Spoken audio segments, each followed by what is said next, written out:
Hi, Clark Reid popping back in with some tech headlines for you. If you like the reports, you could help us out by giving the like button a little love pat, and you can also subscribe so you know when each new report is posted. YouTube now requires labels for some AI-generated videos, but not all of them.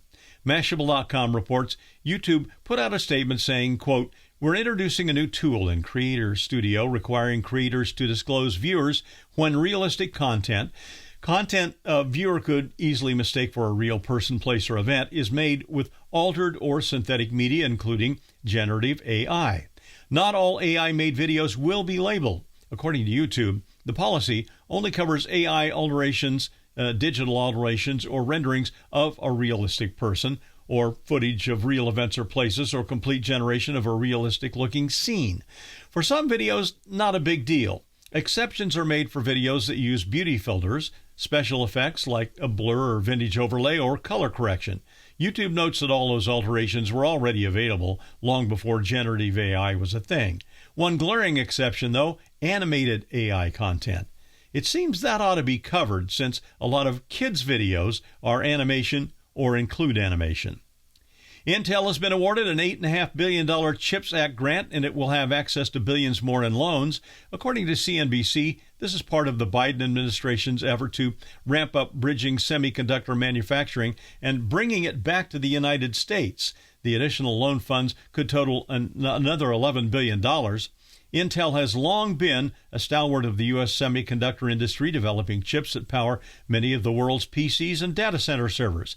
However, the company's been eclipsed in revenue by NVIDIA, which leads in artificial intelligence chips, and it's been surpassed in market cap by rival AMD and mobile phone chip maker Qualcomm. Intel makes its own chips.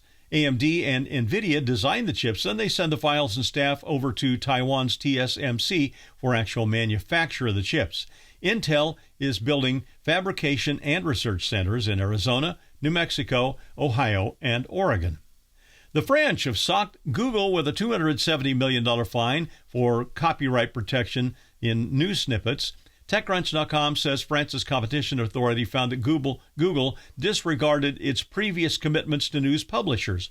They also took into consideration the fact that Google has used news content to train its generative AI model, Bard at the time, now Gemini. The French authority asserted that Google had not notified publishers of that fact and hadn't gotten their permission. Google had previously been fined by the authority to the tune of $592 million for using the publisher's material. A federal court has ruled that law enforcement recording of the front of a person's home for 68 days, 15 hours a day, was okay without a warrant.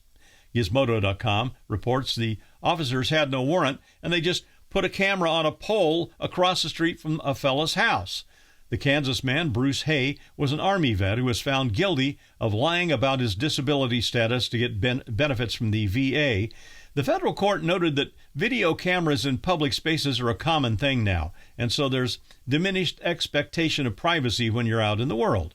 If you ever thought your front porch was private, well, now you know it's not. I'm Clark Reid, and you're technified for now.